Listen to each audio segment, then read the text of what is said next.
റാം എന്താ മോനെ ഇവിടെ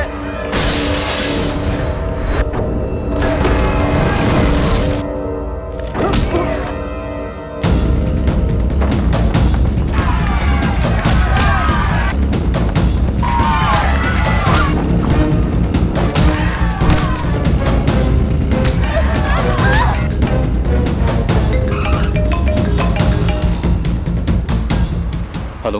അയ്യോടാ, നിന്റെ ഏരിയയിലേക്ക് ഞങ്ങളൊന്ന് ഇറങ്ങിയിരിക്കുക. ഇപ്പൊ നിന്റെ അമ്മ എവിടെയാന്ന് അറിയൂ നിനക്ക്?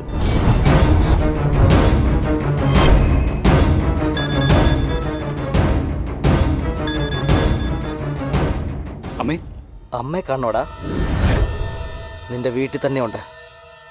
നിനക്ക് അമ്മയെ കാണണമെങ്കിലേ നീ ഇങ്ങോട്ട് വാ.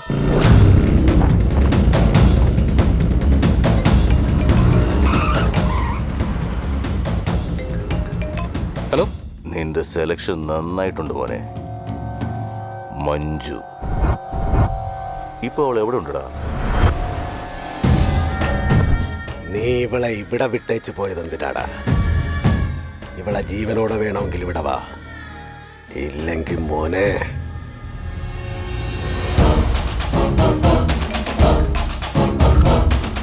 ഇതുവരെ നീ എന്നെ കുറിച്ച് വല്ലവരും വല്ലതും പറഞ്ഞത് മാത്രമേ കേട്ടിട്ടുള്ളൂ. ഇപ്പൊ നീ കണ്ടോ സിംഹം വേട്ടയ്ക്കിറങ്ങുന്നത് എങ്ങനെയാണെന്ന്? ഇപ്പൊ എന്ത് വേണമെന്നോ എങ്ങനെ വേണമെന്നോ തീരുമാനിക്കാനുള്ള അവകാശം ഞാൻ നിനക്ക് തരുവാടാ നായേ.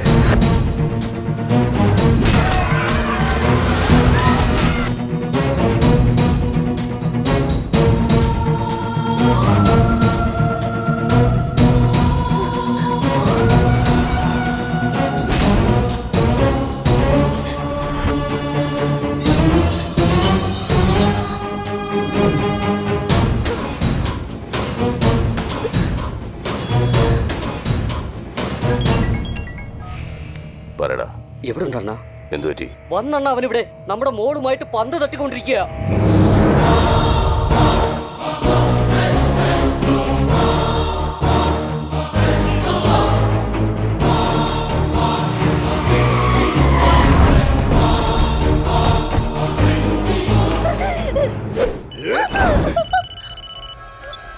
അണ്ണാ, അവളെ ഒന്നും ചെയ്യണ്ട. എന്തു പറ്റി അണ്ണാ? ഒന്നും ചെയ്യണമെന്നല്ലേ നിന്നോട് പറഞ്ഞത്? ഹലോ, എന്താ? എത്രയും പെട്ടെന്ന് എല്ലാം നിർത്തിയിട്ട് ഇങ്ങോട്ട് പോരാൻ പറ. എല്ലാം നിർത്തിക്കോ, ഒന്നും ചെയ്യണ്ട. പറയണ. അവിടെ ഒന്നും ചെയ്യാൻ നിൽക്കണ്ട. എന്താ പ്രശ്നം? ഞാൻ പറയുന്ന അങ്ങോട്ട് കേക്ക്. ശരിയണ്ണ. ഒന്നും ചെയ്യണ്ടെന്ന് പറഞ്ഞല്ലേ? എന്നാ ചെല്ല്.